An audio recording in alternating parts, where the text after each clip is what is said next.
Salve Maria Imaculada, que o amor da Virgem Maria esteja em cada coração nesta manhã.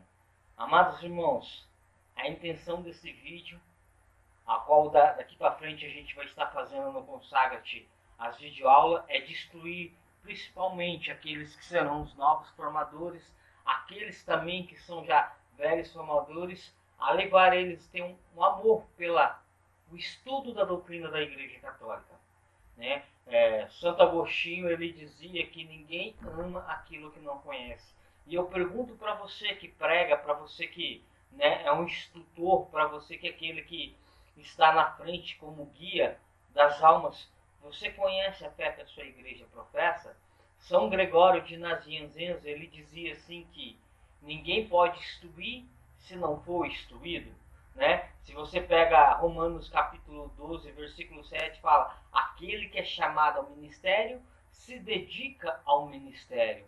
Hoje vemos que a ignorância religiosa ela está numa proporção tão grande, mas tão grande dentro da igreja, que católicos realmente, se você for fazer uma sabatina com eles, perguntando algumas coisas a respeito da fé, ele não sabe falar. E o meu medo é tão grande, porque assim, muitas vezes as pessoas batem palma em nossa casa, são irmãozinhos de outras denominações, irmãos separados, né? Mais separados que irmãos, que começam a mostrar alguns versículos bíblicos, a pessoa não estuda a sua fé e de repente está dizendo que se converteu, que mudou de vida, que agora é de Deus, isso, aquilo. Amados, ser de Cristo, mudar de vida não é, né? Ser de Cristo, aliás, não é mudar de religião, é mudar de vida.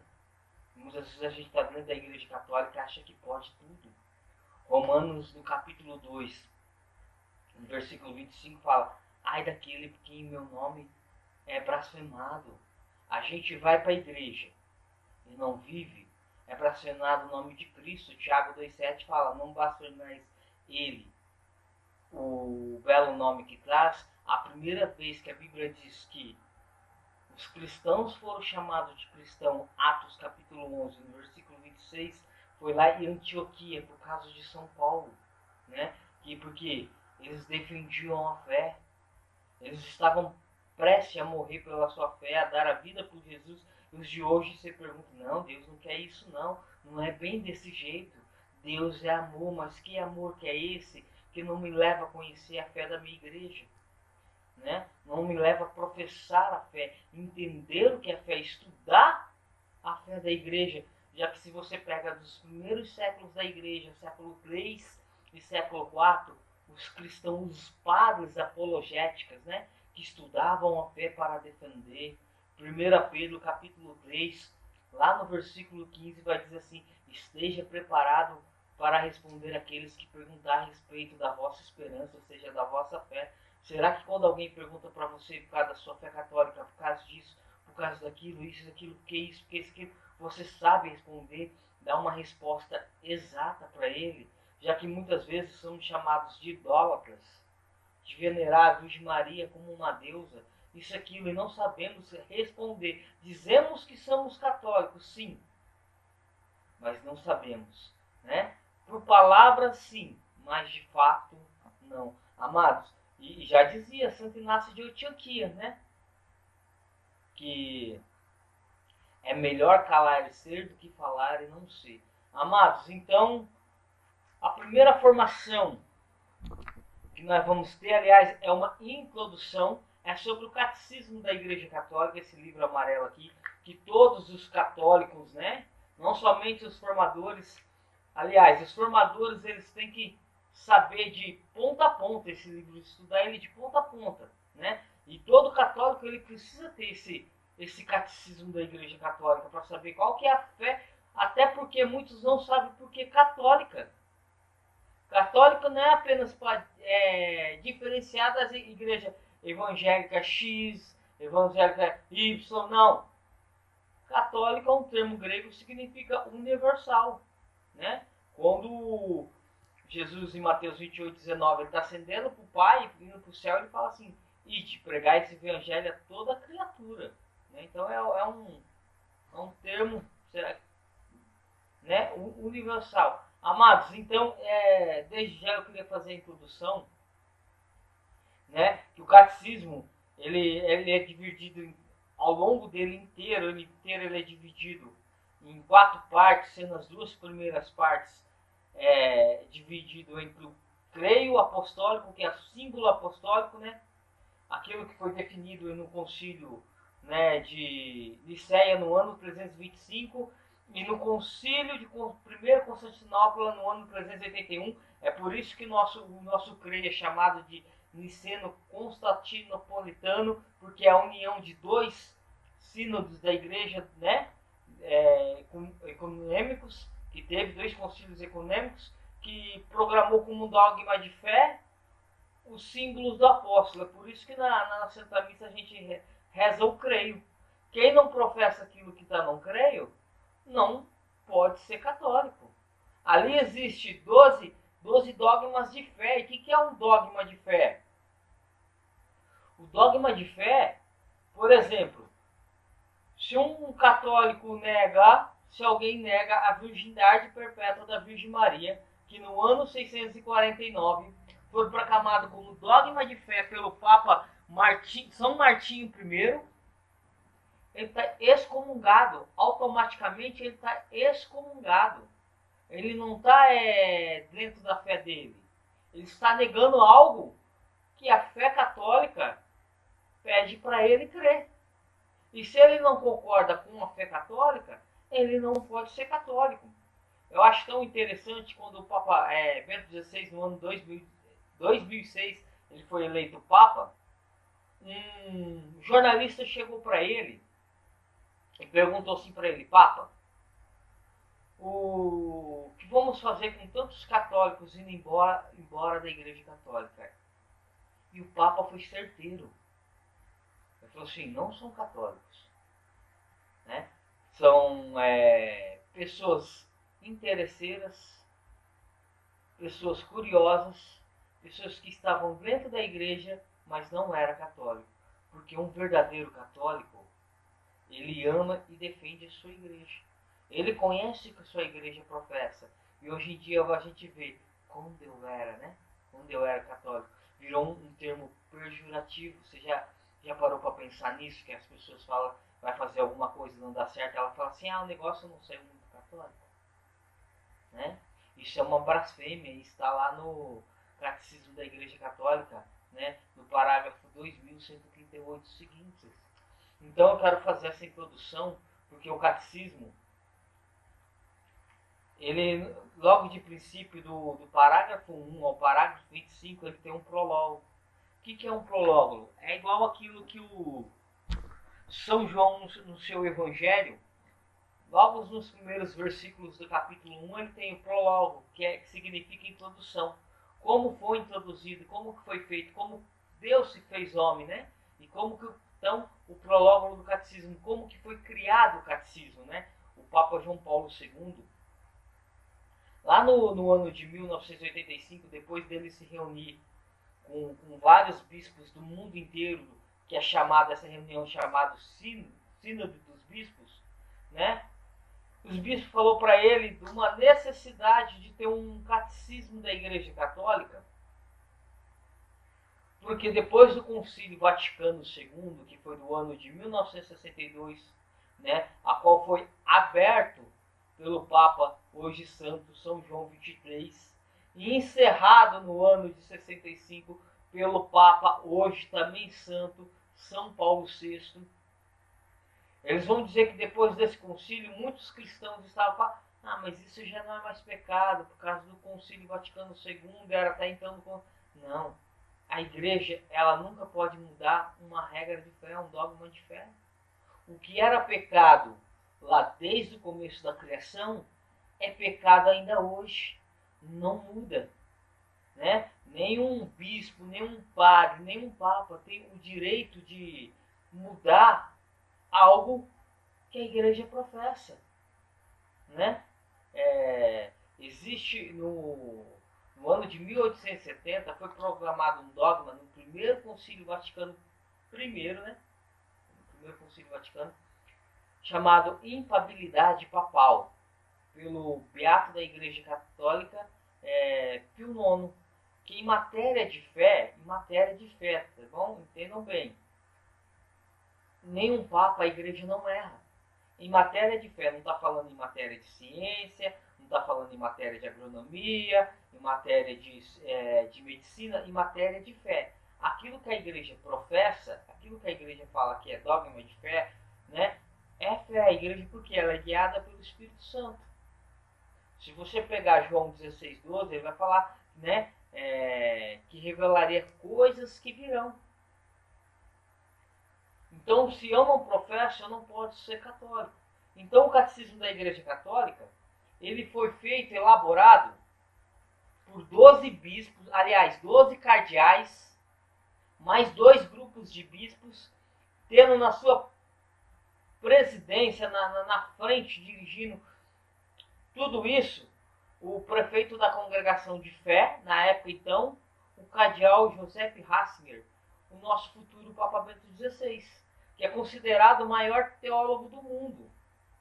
E começou em janeiro de 86 a ser produzido, a ser compilado o Catecismo da Igreja Católica, e ele acabou de ser feito no dia 11 de outubro de 92, né? Apresentado ao Papa João Paulo II, que até então nas primeiras folhas você vai ver uma carta apostólica aos bispos, que é de provação sobre o Catecismo da Igreja Católica, chamado Laemetur Magnopere, né, que é a progulgação sobre a progulgação latina da versão do Catecismo. Depois, logo seguinte, vocês vão ver uma constituição dogmática, né? Já expliquei aqui o que é dogma, é chamado Fidem Depositum, que significa o depósito da fé, que é aquilo que São Paulo vai falar em 2 Timóteo capítulo 2, aliás, 2 Timóteo capítulo 1, versículo 14, que é o precioso depósito da fé, né, que ele fala, guardai o precioso depósito da fé, que é toda a doutrina da igreja, tudo aquilo que foi revelado. O interessante é que São Paulo, quando ele vai pregar, ele vai dizer assim em 1 Coríntios, no capítulo 11, no versículo 23, eu transmiti aquilo que eu havia recebido, aquilo que eu vos recebi. E depois em 1 Coríntios 15, 3, ele fala, eu transmiti aquilo que eu havia recebido em primeiro lugar. Amado, São Paulo ele nunca transmitiu aquilo que não veio dos apóstolos. Se você pega o capítulo 2 de Gálatas, ele vai falar que há 3 anos mais tarde, ele subiu lá em Jerusalém para conversar com Pedro, Tiago e João, para expor o evangelho que pregava, para ele não ter pregado em vão, para ver se estava de acordo com aquilo que ele pregava. E lá pelos versículos 9 e 10, ele vai dizer de Tiago, Pedro e João, eram consideradas as colunas da igreja. E eles deram a mão para ele de comum acordo. Ou seja, aquilo que ele estava pregando não estava fora daquilo que era a norma dos apóstolos, aquilo que tinha sido ensinado. No entanto, a Tito, São Paulo ele fala assim, Tito capítulo 1, versículo 9. Seja totalmente apegado à sã doutrina da salvação. Tito capítulo 2, versículo 1. Seja apegado à doutrina da salvação para exortar e rebater aqueles que contradizem. Né? O próprio primeiro Papa da Igreja, São Pedro, ele vai dizer em 1 Pedro 3,15, estejam preparados para poder responder àqueles que perguntam a respeito da vossa esperança, seja da vossa fé. Será que você é um católico preparado ou será que você é um daqueles católicos despreparados que quando alguém vem na porta da sua casa, né? E São Paulo ele já fala isso em Gálatas 1,7, né? Não existe 2 evangelhos, existe um evangelho só, né? Alguém pregando um evangelho diferente, seja anátema, né? Lá em 2 Coríntios capítulo 11, no versículo 3, ele fala assim, temo que como o demônio na sua astúcia, né? Ele enganou Eva, veio enganar vocês também. Aí começam a falar, não é isso, bem, a Igreja Católica é isso, a Igreja Católica é isso, aquilo, tá, e tudo. E você, por falta de conhecimento, de falta da doutrina, você acaba abandonando a verdadeira Igreja de Cristo. E me desculpa falar, vai para essas igrejinhas de porta de boteco. Porque nunca conheceu a sua fé, nunca foi católico. Qual foi o dia que você leu o Catecismo da Igreja Católica? Qual foi o dia que você leu, ou seja, uma encíclica apostólica de um Papa, uma exortação apostólica de um Papa, uma bula pontifítica de um Papa, um moto próprio de um Papa, né? Qual foi o dia que você leu a vida de um santo da sua igreja? Né? Qual que foi o dia que você leu algum livro que tem o imprimato do bispo, né? Que diz que aquele livro você pode estar lendo. Não, mas a grande maioria hoje lê livros de autoajuda e não de ajuda do alto, né? Você pega livros hoje da doutrina católica que é assim, 5 passos para... Gente, isso daí é autoajuda. Mateus capítulo 5, versículo 29, Jesus diz que é preferível você perder um olho, perder uma perna, um braço, uma mão, você entrar coxo, você entrar sem olho, cego no céu, do que você vir perder tua alma inteira pro fogo da geena. Amados, Deus pode te curar e você não ir para o céu. O corpo pode estar perfeito, se a alma não estiver, não adianta, né? Se você pega a 1 Tessalonicenses 5:23, fala que alma e corpo esteja irrepreensível para a volta do Senhor, e não é só o corpo. Não quer dizer que Deus te concedeu uma graça, um favor de te curar de uma doença física, quer dizer isso que você vai para o céu. Olha que São Paulo ele fala assim que ele não era nem merecido ser chamado de apóstolo, está lá em 1 Coríntios 15:9, porque ele perseguiu essa doutrina, a igreja do Senhor. Mas no versículo 10 ele fala que trabalhou muito mais do que os outros, né? São Paulo era um homem totalmente instruído no judaísmo, né? Se você pega Atos capítulo 22, capítulo 22, versículo 3, ele fala que foi instruído aos pés de Gamaliel, o fariseu mais culto da época, mais inteligente, né? O versículo 4 ele fala assim: persegui de perto esta doutrina de morte, por isso que muitos que pregam a verdade, né? Eles são perseguidos, taxados de louco. É claro, Jesus diz em João 8,32: conhecereis a verdade vos livrará. Jesus não disse que a verdade seria agradável, ele disse que ela libertaria, né? São Tomás de Aquino diz que a verdade gera inimizade. Santo Agostinho ele vai dizer que a primeira reação à verdade é o ódio. Mas tinha um santo lá do século XI, chamado Santo Eloy de Chatelak, que ele dizia para uma filha espiritual: ame aqueles que te dizem a verdade. O próprio São Paulo, em Gálatas 4,18, ele vai dizer: tornei vossos inimigos depois de ter dito a verdade a vós. Amados, então, o Catecismo da Igreja Católica,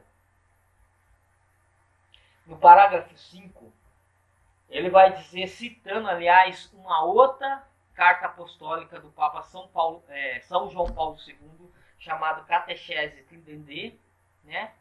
Que eu quero ler aqui para vocês, né? Ele vai falar assim: a catequese é uma educação da fé das crianças, dos jovens e dos adultos, a qual compreende especialmente um ensino da doutrina cristã, né? O Papa, aliás, não era Papa na época, né? O cardeal Joseph Ratzinger, lá no ano de 2003, no dia 27 de abril, ele dá uma entrevista a um cardeal chamado Giannini, né, do Vaticano, e ele fala do êxito catastrófico da pregação moderna. Olha só, do êxito catastrófico da pregação moderna.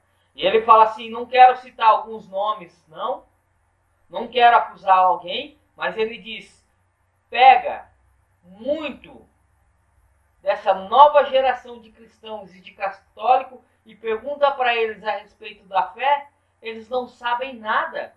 No entanto, na sua exortação apostólica, já como Papa, chamada Porta Fidem, né?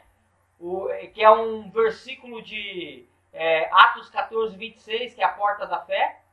Ele vai falar no parágrafo 2 que há muito mais casos de católicos que conhecem muito mais sobre política, sobre medicina, sobre isso e aquilo, do que a própria fé.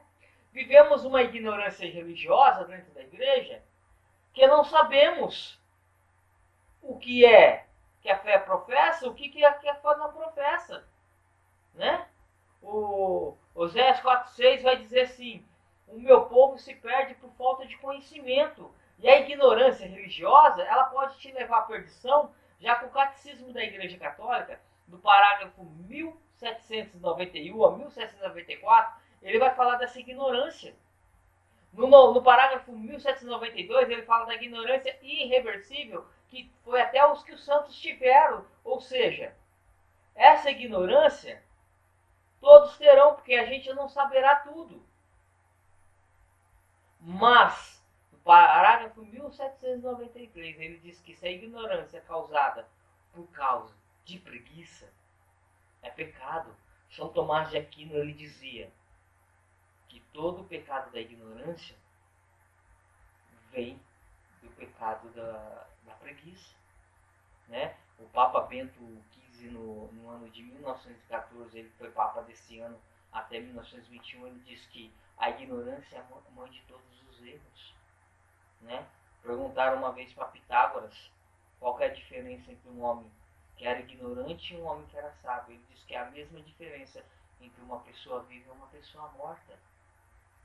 Né? A Nossa Senhora, quando ela aparece para São Domingo de Gusmãos, ela fala para São Domingo de Gusmão estudar não só uma vida de penitência, não só uma vida de oração. É claro, estas têm que ser maiores que a vida de estudo, porque Santo Afonso diz: quem procura mais estudo de que ora, busca a si mesmo. Né? E ele, a ponto de São Domingos chegar a dormir com os livros abraçados.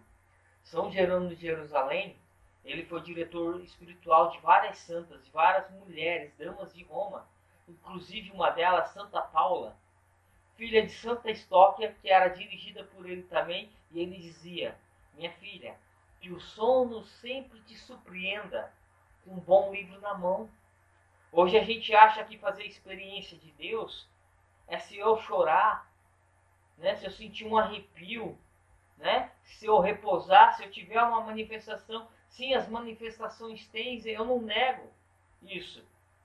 Mas eu dizer que eu não posso encontrar Deus nos livros, Deus na doutrina, sem precisar sentir isso, também é como dizer que é uma heresia.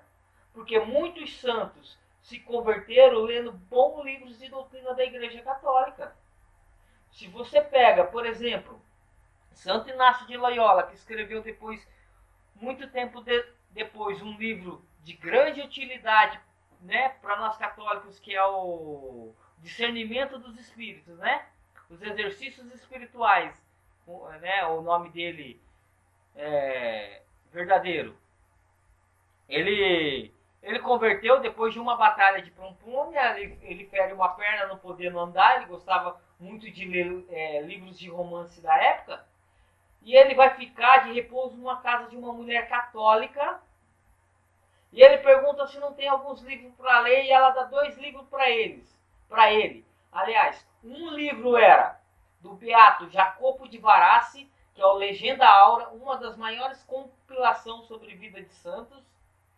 E o outro era de outro beato chamado Lanfranco da Cantuária, que foi diretor espiritual e mestre de Santo Anselmo da Cantuária, bispo, santo e doutor da Igreja Católica, né, um homem inteligentíssimo, chamada A Vida de Jesus Cristo.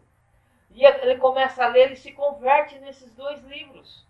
O que dizer de Edith Stein, uma filósofa convertida, judia, convertida para o catolicismo, que ela se converteu depois de ler o livro As 7 Moradas de Santa Teresa d'Ávila, ao qual nós conhecemos ela pelo nome não somente de Edith Stein, mas Santa Teresa Benedita da Cruz, que morreu no campo de nazismo na câmara de gás. Não posso deixar de citar para você São Maximiliano Maria Kolbe, porque no ano de 1917, quando Nossa Senhora começa a aparecer em Fátima, a maçonaria faz uma grande imagem contrária à imagem de São Miguel. Na imagem normal de São Miguel, ele está pisando na cabeça do demônio. E na imagem que eles fizeram, o demônio está pisando na cabeça de São Miguel. Eu não sei se você, quando você lê Apocalipse capítulo 12, versículo 7, fala que tem uma batalha. Apesar de quando a gente lê esse versículo, fala que Miguel e seus anjos batalharam contra o adversário, contra Satanás, expulsaram do céu. Muitas vezes a gente imagina uma batalha de espadas, né? Porque já que São Miguel é representada uma espada flamejante, né? Na mão, segundo um dos maiores exorcistas da atualidade, o padre Antônio Fortea, um exorcista espiritual, ele fala que não, que a batalha foi de intelecto. Por isso do nome, São Miguel Arcanjo significa quem como Deus. Que quando Satanás começou, aliás, Lúcifer começou a usar argumentos, Satanás usou outros argumentos. Né? E hoje em dia a gente não tem argumento para argumentar com as pessoas que perguntam para a gente, por que isso, por que aquilo, por que, né? Há um erro muito grande, né, da gente achar que vai estar dentro da igreja e ser salvo só porque está dentro da igreja. Existe uma heresia do ano de 1687, aliás, ela é um pouquinho antes, mas ela foi condenada nesse ano pelo Papa Inocêncio XI, uma heresia chamada quietismo, de um padre espanhol da Igreja Católica, que dizia que basta você estar dentro da igreja que você será salvo, né? Ficar quietinho, daí que vem o termo quietismo. Ela foi condenada. Se você vê o próprio São Paulo, ele fala em 1 Coríntios 9, 27, eis que repreendo e castigo o meu corpo, com medo depois de vir eu a ter pregado ao outro ser excluído. O próprio Jesus vai dizer em Mateus, né? Em Mateus capítulo 7, versículo 21, né? Nem todos que dizem Senhor, Senhor, entrará no reino do céu. Aí continua a conversa, versículo 22, mas Senhor, né? Aliás, o próprio Jesus diz, muitos naqueles dias me dirão, não pregamos no seu nome, não curamos no seu nome, não expulsamos demônios no seu nome, não cantamos no seu nome, não formamos no seu nome, não fazemos isso e aquilo, né? Para longe de vós eu não vos conheço, né? Porque muitas vezes a gente vai estar dentro, achando que está dentro da Igreja Católica, por está salvo. Eu sempre digo isso, você não está salvo porque você está dentro da Igreja Católica. Você está salvo porque ela está dentro de você também. Porque se ela estiver dentro de você, você será um bom católico. Aonde você for, você vai levar ela com ela. Se você ouvir alguém falando mal da sua igreja, você vai querer defender. Você não vai fingir que é como você, né? Se você sabe que a tua igreja professa, porque a igreja é a nossa mãe. Você conhece tudo sobre sua mãe, né? Sua mãe física não conhece nada sobre sua igreja, sua mãe espiritual. Se alguém xingar e falar mal da sua mãe física, você vai defender, porque vai saber que não é assim da sua mãe espiritual, que é a igreja, né?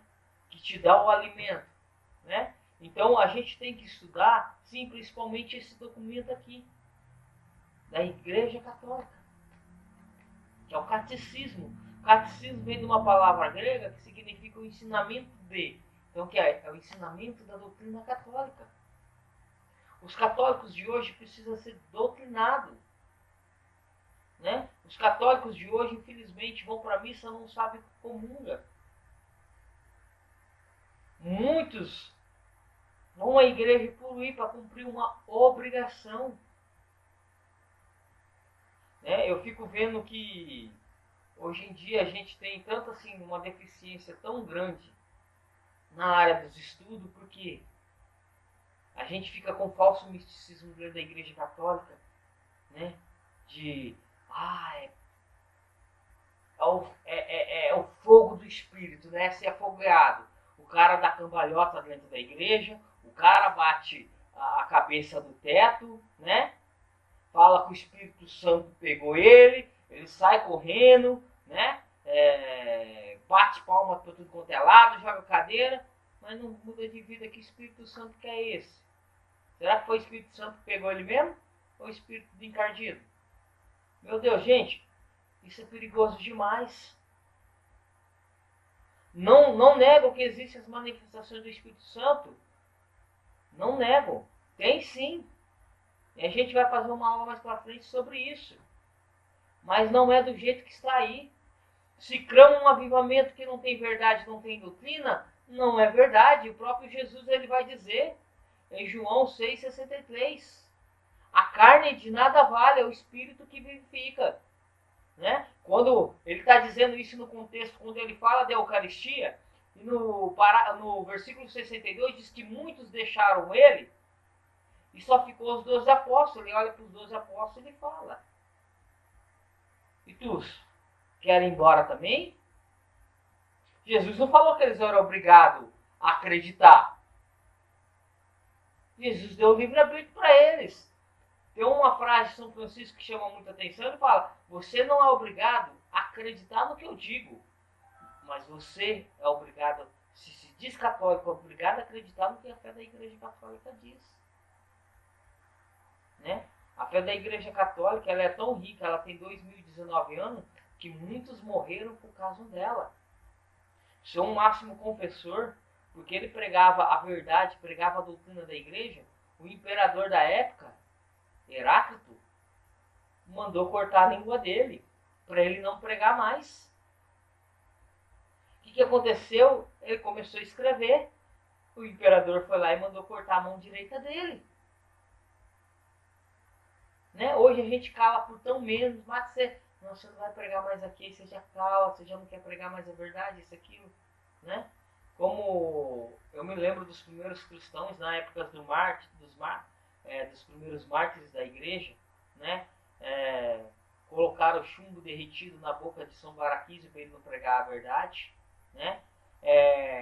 São Raimundo de Penaforte, que os muçulmanos, para ele não pregar mais a verdade, fizeram um furo nos lábios dele e colocou um cadeado. São Parmênio e São Policrone cortaram a língua. Né?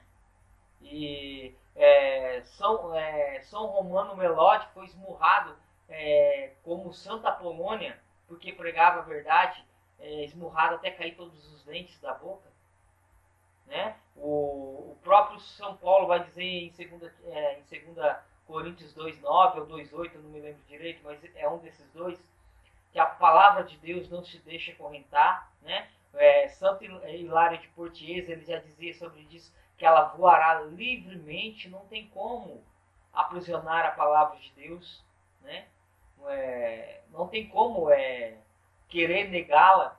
Né? E hoje eu fico vendo tantas pessoas que por tão pouco se afrouxam, se acovardam, porque vão talvez perder uma porta, porque não vai pregar mais naquele grupo de oração, porque não vai pregar mais em tal lugar, isso, aquilo, deixa de pregar a verdade. Isso porque não conhece a sua doutrina, porque se conhecesse a sua doutrina, o catecismo diz, eles teriam argumento para defender quando alguém fosse proibir eles de pregar. Então a gente tem um rico tesouro, né? Mas não adianta nada, porque a gente não lê. Você fala, mas ele é grosso, ele é isso, aquilo. Vai lendo por parte, cada dia pega uma parte para ler, pega uma folha para ler, mas o importante é que você lê. Né? O importante é que você comece a desfrutar do alimento que a igreja te deu. A gente sabe que aquele que não se alimenta, ele acaba morrendo. E na vida espiritual é a mesma coisa. O próprio Jesus vai dizer que não só de pão vive o homem, né? Lá em Mateus 4,4, citando Deuteronômio 8,3, mas de toda a palavra que vem da boca de Deus. Quem que é a boca de Deus? Aonde que está a voz de Deus hoje em dia? Na voz da igreja. Né? E o próprio Jesus ele vai dizer, ó, quem ouve a minha voz, né? As minhas ovelhas ouvem minha voz, aliás, né? Tá lá em João capítulo 10, versículos 29, versículos 26 também. Temos que saber ouvir a voz do pastor. Procurar ler uma... Será que você sabe hoje em dia, né? O tanto que a sua igreja lutou, é claro. Hoje vemos uma igreja, vamos dizer assim, esplendorosa. Que por enquanto não existe perseguições aqui no Ocidente, né? Porque no Oriente muitos irmãos católicos estão sendo perseguidos, estão sendo decapitados por professar essa fé. Mas a gente ainda não está sendo perseguido, né? E a grande maioria está sendo perseguido porque pregam a verdade e pregam a doutrina da igreja. Quem não aceita, vira seita. Então o catecismo da Igreja Católica, ele foi feito para isso. Para colocar os católicos numa acentuada fé. Para saber o que a igreja professa. Né? Quando você pegar a respeito de alguma coisa, isso, aquilo. Então é importante, essa introdução que eu estou fazendo, ela é importante por quê? Porque eu quero que você leia. Principalmente você que vai ser consagrado. Principalmente você que esse ano vai estar lá na frente passando formação católica, né? Já que o próprio São Luís, formação sobre o tratado, e a católica também que vamos ter esse ano, o próprio São Luís Maria Grimond de Montfort, parágrafo 54 do Tratado da Verdadeira Devoção, ou 59, lá no 59 ele vai dizer dos apóstolos dos últimos dias que seriam aqueles que teria espada de dois gumes. O que é espada de dois gumes? Está lá em Efésios 6,17. Se é dois gumes, ela corta para dois lados, ou seja, ela exorta, mas ela edifica. Ela anuncia, ela denuncia. Não seria na máxima do mundo, vai dizer ele. Lançaria brados, né? Contra o mundo, contra o demônio, contra a carne corrompida. Trovejarão contra o pecado. Mas isso que? Dentro da doutrina, aquilo que a igreja professa. Né? O próprio São Luís, se você for ver, para você que é consagrado, no começo do tratado lá ele fala que ele leu todos os livros que ele poderia ter lido da fé católica a respeito da Virgem Maria, e ali ele tirou um tratado. Ele pegou o que de melhor que ele achou nesses livros e colocou. Mas como que ele ia fazer um tratado? Como que ele ia defender a Virgem Maria se ele não conhecesse a doutrina da igreja? Né? Católico ignorante, futuro protestante. Talvez você nem saiba porque a Bíblia católica ela tem livros a menos, 6 livros a menos que a Bíblia católica, a Bíblia evangélica, perdão, tem 6 livros a menos que a Bíblia católica. Qual foram os argumentos de fé usados por eles para rejeitar? Aí eles falam para nós que a nossa Bíblia é errada, que a nossa Bíblia tem escritos apócrifos e a gente não sabe defender. Então, amados, só para terminar, né? A semana que vem terá outro vídeo, será do parágrafo 26 ao parágrafo 184 do Catecismo da Igreja Católica. Né? O título é Eu creio, nós cremos, que será a manifestação de Deus ao homem. Então, para você que vai ser um fumador, desde já como se fosse uma obrigação você estudar esses parágrafos, né, do Catecismo da Igreja Católica. E na próxima aula a gente vai estar aqui explicando melhor, né, sobre em cima mesmo daquilo. Eu vou estar estudando durante essa semana, né, só esses parágrafos para ter um entendimento melhor. Vou procurar em vários autores eclesiásticos, né, isso aquilo, para poder te dar uma compreensão melhor daquilo que é o catecismo, porque a gente precisa, amado, saber o que está professando neste livro. Não é um livro qualquer, não é um livro de autoajuda, é um documento oficial da igreja, né? Aqui está contido em tudo que, se um dia, por exemplo, algum protestante falar para você que você é católico, que você adora Maria, dá o catecismo da Igreja Católica, fala para ele ler inteirinho e manda ele mostrar o parágrafo onde que fala. né? Que nós católicos adoramos a Virgem Maria, porque aqui não tem nenhuma palavra referente à Virgem Maria de adoração. Nunca. Eles vão ler e acho que eles vão se decepcionar.